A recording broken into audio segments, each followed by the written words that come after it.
সুপ্রিয় দর্শক শ্রোতা, যে যেখান থেকে দেখছেন দেশ এবং প্রবাস থেকে, সকলকেই প্রবাসী টিভির পক্ষ থেকে আন্তরিক মোবারকবাদ এবং সালাম নিবেদন করছি। আসসালামু আলাইকুম ওয়া রাহমাতুল্লাহ।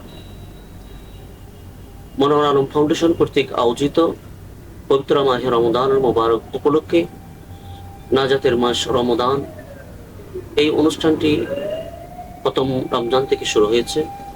আজকে আমাদের স্টুডিওতে আমরা আমন্ত্রণ জানিয়েছি ঐতিহ্যবাহী আগ্রাবাদ বালিকা উচ্চ বিদ্যালয়ের সম্মানিত ধর্মীয় শিক্ষক, ঐতিহ্যবাহী কর্ণাপুরী মার্কেটস্থ বাইতুল হক জামে মসজিদের সম্মানিত খতিব, বিশিষ্ট আলেমে দ্বীন, বিশিষ্ট বক্তা আল্লামা শাহিদুল আলম আল কাদরি। আমি ওনাকে আমাদের আজকের স্টুডিওতে আমন্ত্রণ জানিয়ে আমাদের পক্ষ থেকে আমি হুজুরকে অভিনন্দন এবং মুবারকবাদ জানাচ্ছি। হুজুর কেমন আছেন? আলহামদুলিল্লাহ, আসসালামু আলাইকুম। ভালো আছেন? আলহামদুলিল্লাহ। পবিত্র মাহে রমজানুল মুবারককে আল্লাহ পাক রহমত এবং মাগফিরাত, নাজাত এই তিন ভাগে ভাগ করে দিয়েছেন আমাদের জন্য নিয়ামত স্বরূপ। আমরা পবিত্র মাহে রমজানের যে প্রথম 10 দিন, এটাকে আমরা রহমত হিসেবে জানি।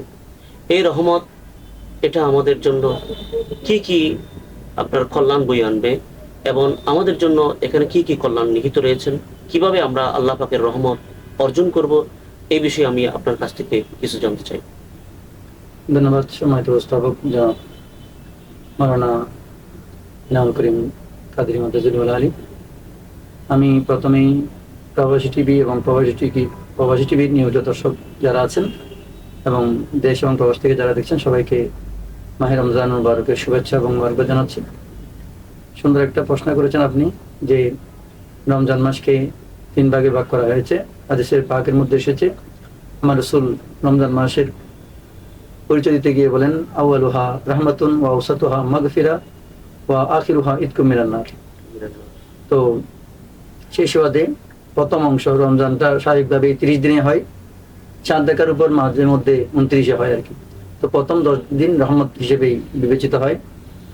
আপনারা জানেন হাদিসের পাকের মধ্যে আমার রাসূল ইরশাদ করেছেন, ইজা জাআ রমজানু, অথবা অন্য রাওয়ায়াতে ইজা দাখালা রমজানু, যখন রমজান মাস আছে আমার নবীজি বলেন, ফুতিহাত আবওয়াবুল জিনাত, আল্লাহ রাব্বুল আলামিন তার কুদরতি ব্যবস্থাপনায় জান্নাতের দরজাগুলো মুক্ত করে দেন। সুবহানাল্লাহ। এবং সাথে সাথে এটা বলেছেন, ওয়াগুলিকাত আবওয়াবুন নিরান, জাহান্নামের দরজাগুলোকে বন্ধ করে দেওয়া হয়। শুধু তাই নয়, পরবর্তী অংশে আর বলা হচ্ছে ওয়াসফিদাতিশ শায়াতিনুল লিয়ান, এবং আর বলা হচ্ছে শয়তানকে শিকল দিয়ে আবদ্ধ করে দেওয়া হয়। আল্লাহ প্রিয় হযরত, যে এখানে বলা হচ্ছে যে শয়তানকে শিকল দিয়ে বেঁধে ফেলা হয়। ভালো করে খেয়াল করেন যে আমরা পুরো 11 মাস, অর্থাৎ রমজান মাস ব্যতীত, রমজান মাস হচ্ছে মাহে রমজান, এই পবিত্র চান্দ্র বৎসরের নবম মাস। তো সুতরাং আমরা এইদিকে 10ম, 11তম, 12তম, আবার ওদিকে প্রথম থেকে 8ম পর্যন্ত যে 11 মাস আছে, ওই মাসে আমরা সব সময় কোনো ভালো কাজ করতে গিয়ে মাঝে মাঝে শয়তানের ওয়াসওয়াসায় পড়ে, শয়তান আমাদেরকে প্ররোচনা দেয়। শয়তানের প্ররোচনায় প্ররোচিত হয়ে আমরা অনেক সময় মনে করেন আজান পড়েছে, মসজিদে যাওয়ার জন্য অগ্রসর হয়েছি, কিন্তু হঠাৎ করেই শয়তানি একটা চিন্তা চেতনা আমাদের মধ্যে কাজ করে যে এখন একটু পড়ে যাই, বা একটু বন্ধুদের সাথে আড্ডায় আছি, আড্ডা তো আর জমে উঠেছে, এই মুহূর্তে না গিয়ে তো চলে, তো পরবর্তীতে নামাজ আদায় করবো আর কি, এরকম একটা চিন্তা চেতনা আমাদের মধ্যে কাজ করে। কিন্তু হাদিসে পাকের মধ্যে স্পষ্ট তুলে গেছে যে শয়তানকে বেঁধে ফেলা হয়। আমরা বাকি 11 মাস যে দুষ্টুমির মধ্যে পড়ে যাই, এই যে নামাজ পড়তে যাচ্ছি আবার আড্ডার মধ্যে মজে যাই, এইভাবে করতে করতে নামাজটা পড়বো করতে করতে নামাজের সময় চলে যায়, আমরা নামাজে যেতে পারি না। এটা কেন হয়? কারণ শয়তানের প্ররোচনায় আমরা পরিচিত হচ্ছি। অর্থাৎ শয়তান আমাদেরকে সবসময় এই বিভিন্ন খারাপ ভালো কাজ থেকে বিরত রাখার চেষ্টায় থাকে। আমরাও অনেক সময় এই শয়তানের প্ররোচনায় পড়ে ভালো কাজ থেকে আমরা মানে বঞ্চিত হয়ে যায়। তো কিন্তু আমার রাসূল বলছেন, এই রমজান মাস যখন আসে তখন জান্নাতের দরজাগুলো তো মুক্ত, আলহামদুলিল্লাহ, জাহান্নামের দরজাগুলোকে বন্ধ করে দেওয়া হয়, কিন্তু সাথে বলা হচ্ছে শয়তানকে বেঁধে ফেলা হয়।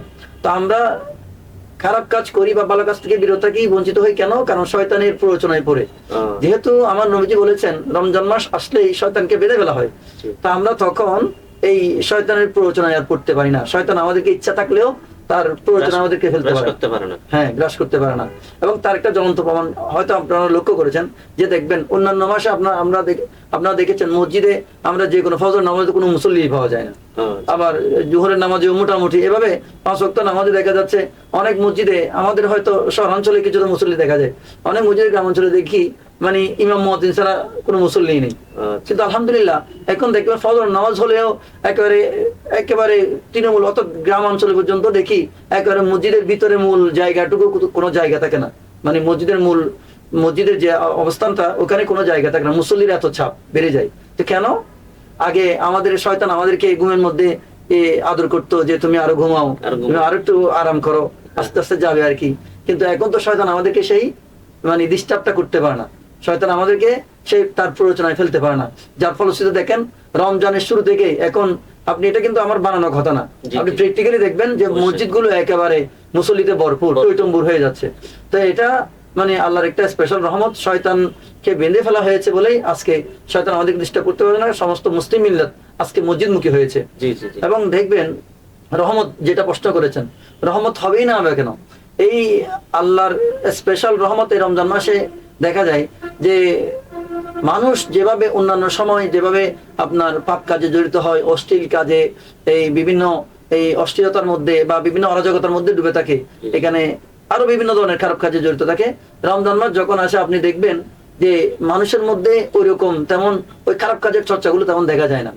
যেমন এই মুখ দিয়ে ফাহেসা কথা মানে গালিগালাজ করা বা কারোর সাথে অশ্লীল ভাষা উচ্চারণ করা, তারপর এমনকি চুরি ডাকাতি পর্যন্ত অনেকাংশেই অন্যান্য 11 মাস থেকে রমজান মাস অনেক কম দেখা যায়। কেন? কারণ তার প্রতি আল্লাহ রহমত করেছেন, শয়তানের এই যে প্ররোচনায় সে ইতিপূর্বে পরিচিত হয়ে এই ধরনের খারাপ কাজে জড়িত হয়েছিল, এখন শয়তানের কাছ থেকে সে প্ররোচিত হচ্ছে না বিদায়, এবং আল্লাহর স্পেশাল রহমত হচ্ছে বিদায় সে সুন্দরভাবেই অর্থাৎ খারাপ কাজ থেকে নিজেতে বিরত রাখতে সক্ষম হচ্ছে। যাবতীয় অশ্লীল কাজ থেকে বিরত রাখার রমজান মাস এটা অন্যতম মাধ্যম, এটা রহমতের অংশ। আর এই আপনি ওই আয়াতে কারিমার সূরা বাকারার যে বলা আছে কুতিবা আলাইকুমুস সিয়াম কামা কুতিবা আলাল্লাযিনা মিন ক্বাবলিকুম লাআল্লাকুম তাত্তাকুন, চিন্তা করেন আমার আল্লাহ বলতেছেন যে ও আমার ইমানদার বান্দারা, যে আমি তোমাদের উপর রোজাকে ফরজ করেছি যেমনি আমি ফরজ করেছিলাম তোমাদের পূর্ববর্তীদের উপর। কেন? যাতে তোমরা তাকওয়া অর্জন করতে পারো। এখন আমাদেরকে চিন্তা করতে তাকওয়া মানে কি, তাকওয়া অর্জন করতে তাকওয়া মানে কি আল্লাহ ভীতি। তাহলে দেখেন রোজা অন্য সময়ের কথা আসে নাই, এখানে রমজান মাসে রোজার কথা এখানে এসেছে। তো যেখানে রোজাকে ফরজ করেছে আল্লাহ নিজেই বলেছেন এটা রোজা পালন করলে তোমরা তাকওয়া অর্জন করতে পারবে। তাকওয়া মানে তো খোদা ভীতি অর্জন করা। সুতরাং যেহেতু আল্লাহ তো এমনি রমজান মাসে রহমত বর্ষণ করছেন, আর এখানে রোজা পালনের মাধ্যমে আমরা আল্লাহর ভীতিকে অন্তরের মধ্যে ধারণ করতে পারছি। এই ভয়টা আমাদেরকে সব ধরনের পাপাচার থেকে, অনাচার থেকে, অশ্লীলতা থেকে বিরত রাখতে সহযোগিতা করছে। এবং এর বিপরীতে যত ভালো কাজ আছে আমরা যেমন দেখেন রোজা পালন তো আছেই, এরপরে আমরা তাসবিহ, তাহলিল, কোরআন তেলাওয়াত, তারপর এশারের নামাজের পরে স্পেশাল 20 রাকাত আবার তারাবি নামাজ, তারপর সাহরি ইফতার, এগুলো ধারাবাহিক ভাবে আমরা পালন করে যাচ্ছি। এটা আল্লাহর রহমত না হলে কিন্তু এগুলো সম্ভব হতো না। এবং সেজন্যই আমরা এই সব সময় রমজান মাসে দেখবেন মানে মানুষের মধ্যে একটা চিন্তা চেতনা মানে একটা চেঞ্জ এসেছে, পরিবর্তন এসেছে। তো এটাই আল্লাহর প্রতি মানে রমজানের রহমত যে তার একটা বাস্তবিক বহিঃপ্রকাশ আমি মনে করি। আচ্ছা মোহতারাম, আমি আপনার কাছে আরেকটা বিষয় জানতে চাইবো যে আমরা পবিত্র মাহে রমজানুল মুবারক শরীফ আসলেই আমাদের বিশ্ব মুসলিম উম্মারা মানে দান সদকাটা একটু বেশি করে। এটার কারণ যদি একটু আমাদেরকে জানালে আমরা উপকৃত হই। ধন্যবাদ আপনাকে। হাদিসে পাকের মধ্যে এসেছে এই কথাটা যে আমার নবীজি বলেছেন যে প্রত্যেকটা ভালো কাজ করলে একটা ভালো কাজের বিনিময়ে 10টা নেকি দেওয়া হয়। আর এই ব্যাপারে যখন রমজান মাসের কথা আসে তখন এই বলা হচ্ছে রমজান মাসে কেউ যদি একটা ফরজ কাজ করে তাহলে কোন একটা নফল কাজ করলে তাকে একটা ফরজের সওয়াব দেওয়া হবে। আবার কেউ যদি একটা ফরজ কাজ করে তাকে 70টা ফরজ কাজের সওয়াব দেওয়া হবে। এটা একটা ব্যাপার। আবার অন্য হাদিসে এসেছে যে আমার নবী ইরশাদ করেছেন যে রমজানের ব্যাপারটা অন্যান্য সময় 1-10 মানে ভালো কাজ করলে, কিন্তু রমজানে 1-10 না, এটা 70 থেকে 700 পর্যন্ত দান করা হয়। সুতরাং স্বাভাবিকভাবেই মানুষ ভালো কাজের প্রতি বেশি আগ্রহী হয় এবং ভালো কাজ করার প্রতি আমরা মানুষদেরকে অগ্রসর হতে এই চিত্রটা আমরা সবসময় সামাজিকভাবে এই অবলোকন করি আর কি। জি জি বুঝছি। আচ্ছা আমাদের মা বোনেরা রমজানুল করিম আসলে মানে চিন্তা করে একটা খতম আদায় করবে, দুইটা খতম আদায় করবে। এই ক্ষেত্রে যদি যাদের তেলাওয়াত অশুদ্ধ রয়েছে তারা তারা যদি ওই খতম আদায় করে, তাদের খতমটা কি হবে? শরীয়ত কি বলে? শরীয়ত বলে যে আসলে এখানে একটা খতম আদায় হবে কিনা? আসলে খতম আদায় হওয়ার সুযোগ নেই, যেহেতু আপনার এই, বলা হয়েছে রুব্বা কারিন। আমি ওই দিন বলা হচ্ছে এমন কিছু পাঠক আছে যারা কোরআন তেলাওয়াত করে সওয়াব লাভের আশায়। জি। অবশ্যই কোরআন তেলাওয়াত করা সওয়াব, এবং হাদিসে পাকের মধ্যে এসেছে আফজালুল ইবাদতে তেলাওয়াতুল কোরআন, অর্থাৎ সর্বশ্রেষ্ঠ নফল ইবাদত হচ্ছে কোরআন তেলাওয়াত করা। এবং এই মান কারা হারফান মিন কিতাবিল্লাহ ফালাহু হাসানাতুন ওয়াল হাসানাতু বিআশরি আমসালিহা। অর্থাৎ যে ব্যক্তি কোরআনে একটি হরফ তেলাওয়াত করবে তাকে তাকে পুরস্কার দেওয়া হবে, এবং এই পুরস্কার হবে 10 গুণ। সুবহানাল্লাহ। তাহলে সেখানে এই অর্থাৎ কোরআন তেলাওয়াত করে মানুষ সওয়াবের আশায়। কিন্তু আমরা অনেকেই এই কোরআনটা সহি শুদ্ধভাবে না পড়ার কারণে, অর্থাৎ তেলাওয়াতে ভুল হওয়ার কারণে, যেহেতু কোরআনটা আল্লাহর বাণী, তাহলে আমার এই কোরআন তেলাওয়াত অর্থাৎ মাখরাজের সমস্যা হলে, সিফাতে সমস্যা হলে এই কোরআনের সম্পূর্ণ অর্থটা বিকৃত হয়ে যায়। বিকৃত হয়ে যাওয়ার কারণে যে কথাটা আল্লাহ বলেননি ওরকম একটা কথা আল্লাহর উপর মানে ইয়েটা চলে আসে, যে আল্লাহ বলেননি যে এরকম একটা হা আছে তিনটা, আমি একভাবে উচ্চারণ করেছি একটি, আচ্ছা হচ্ছে হা আরটা হা আরটা হ, মানে একটা হাই হাওয়াজ আরটা হাই হত্তি, এবং আরেকটা হচ্ছে ওই 200 সমাওয়ালা হা যেটা বলি আর কি। এভাবে আপনার তিনটা হা আছে, কিন্তু আমরা অনেকেই হ্যাঁ মুস্তাসনা যেটা বলছেন, তো আমরা অনেক সময় এই তিনটা হাকে এক জায়গা থেকে উচ্চারণ করি, যার কারণে এই আমরা অনেক সময় যখন এই হাল কাইফা হালুকা, আপনি কেমন আছেন, কিন্তু এটা হচ্ছে হাই হুত্তি। আবার যখন খাল বলবো তখন হচ্ছে খালা বা খালু বা মামা বুঝাই। হ্যাঁ আবার মানে খালুন খাল মানে এদিকে আপনি কেমন আছেন অবস্থা, আপনার অবস্থা সম্পর্কে জিজ্ঞেস করা হচ্ছে। আবার যখন আমরা খাল পড়বো, খাল মানে হচ্ছে মামা বা এই আপনার ফুফা, এরকম আর কি, খালা এভাবে খালু। তো সুতরাং অর্থের কি চেঞ্জ।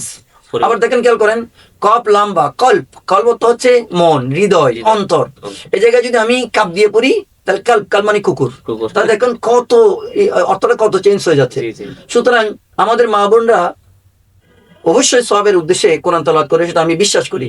কিন্তু আমি মা বোনদেরকে বলবো আপনার এই প্রবাসী টিভির মাধ্যমে, আপনাদের মাধ্যমে, যে তেলাওয়াত করার আগে যেন আমরা আগে থেকেই একটু প্রস্তুতি নিই, যেন আমার তেলাওয়াতটা শুদ্ধ হচ্ছে কিনা। যদি শুদ্ধ না হয় অসুবিধা নেই, শিখার কোনো বয়স নেই। আমি বড় হয়ে গেছি, আমি এখন হাউস ওয়াইফ, সুতরাং আমি এখন তেলাওয়াত শিখতে পারবো না, এরকম শিখার ক্ষেত্রে কোনো লজ্জা নেই। আমি আশা রাখবো তারা এই যেমন এখানে আপনার একটা প্রতিষ্ঠান আছে, সেটা হচ্ছে তালিমুল কোরআন ওয়াস সুন্নাহ মাদ্রাসা, ওখানে গেলেই আমি আশা করছি যে তারা শুদ্ধভাবে অন্ততপক্ষে কোরআন তেলাওয়াতটা শিখতে পারবে।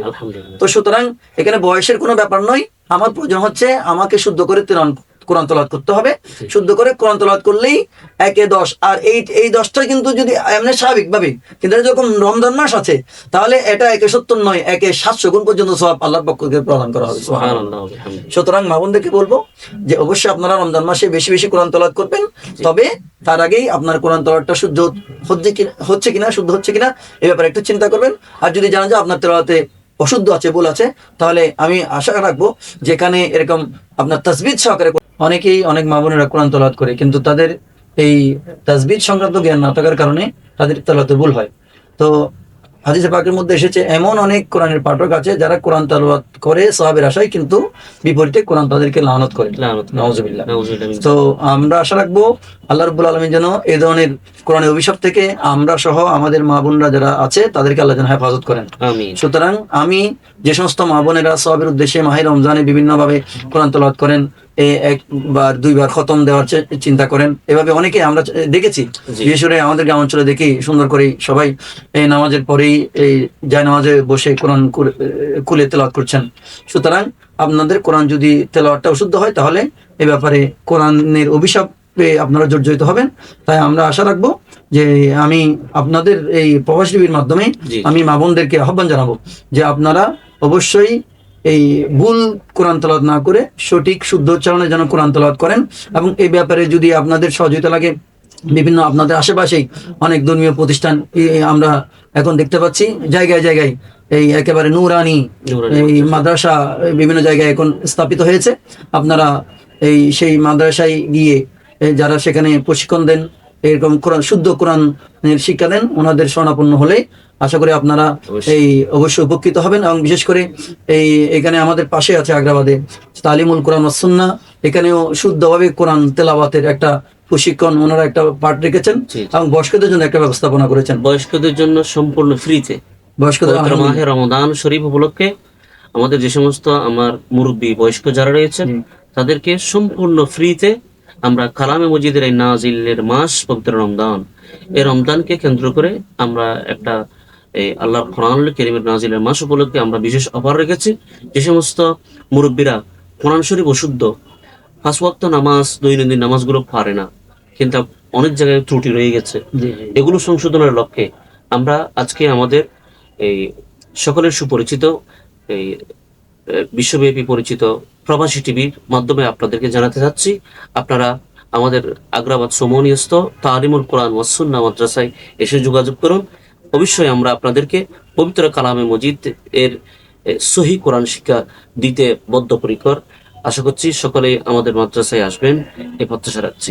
মোহতারাম, আপনার কাছে আমি আরেকটি প্রশ্ন, শেষ প্রশ্ন এটা, আমাদের মা বোনেরা বিশেষ করে বয়স্করা পবিত্র রমজান মাস আসলে তারা একটা টার্গেট থাকে 2টা 1টা 3টা খতম আদায় করে, কিন্তু আপনার আলোচনার মাধ্যমে প্রতীয়মান হয় যে কোরআন কারীম অশুদ্ধ হলে তেলাওয়াত করার চাইতে না করাই উত্তম। না করা হয়তো অবশ্যই। অতএব এখন তাদের করণীয় কি? তারা যদি কোরআন কারীম তেলাওয়াত করতে না পারে তারা কি করবে? হয়তো তারা হতাশ হয়ে আপনার আমাদের এই ভিডিওটা সারা বিশ্বের মানুষ দেখবে, অনেক মা বোনেরা এগুলো দেখে, অনেক কমেন্টস করে। তো সুতরাং এই ব্যাপারে মা বোনদেরকে যদি একটু এই কোরআন কারীমের তেলাওয়াতের পরিবর্তে যদি অশুদ্ধ হচ্ছে, এই কারণে তারা কি করবে? ধন্যবাদ।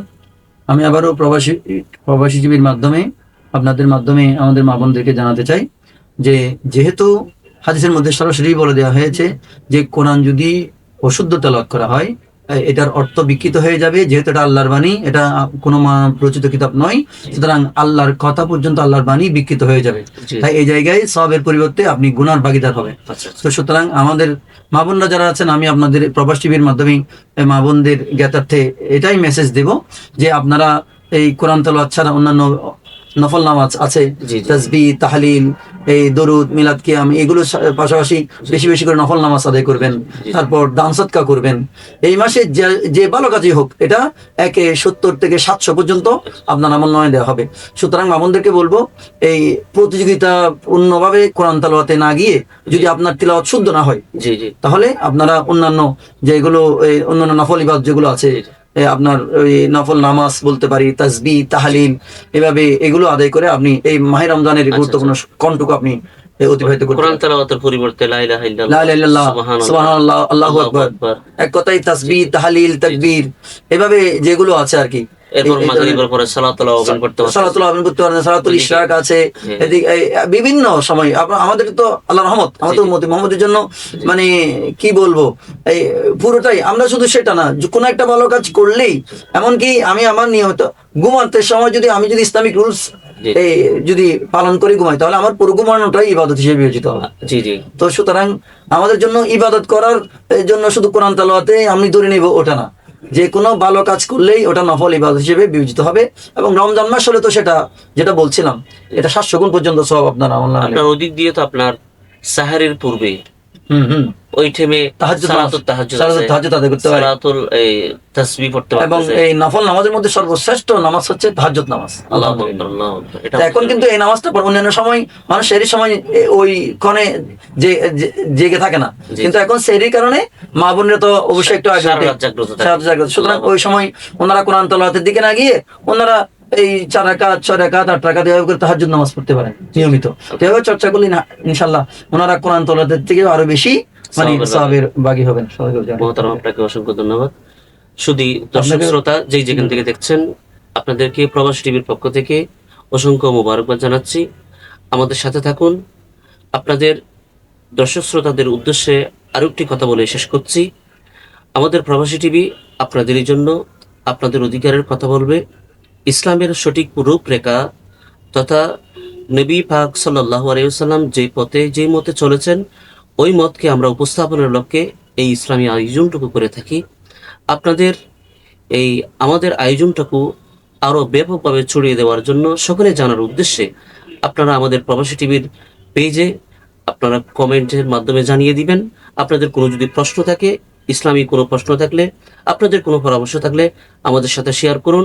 ইনশাআল্লাহ আপনাদের প্রশ্নের জবাব দেওয়ার জন্য ইনশাআল্লাহ আমরা প্রস্তুত রয়েছি। ওয়া আখির দাওয়ানা আলহামদুলিল্লাহি রাব্বিল আলামিন ওয়া মা আলাইনা ইল্লাল বালাগ। আসসালামু আলাইকুম ওয়া রাহমাতুল্লাহ। ধন্যবাদ আপনার মাধ্যমে প্রবাসী টিভিকে এবং যারা দেশ এবং প্রবাস থেকে যারা শুনছেন সবাইকে আমিও ব্যক্তিগত পক্ষ থেকে ধন্যবাদ জানাচ্ছি। আসসালাম। আসসালামু আলাইকুম।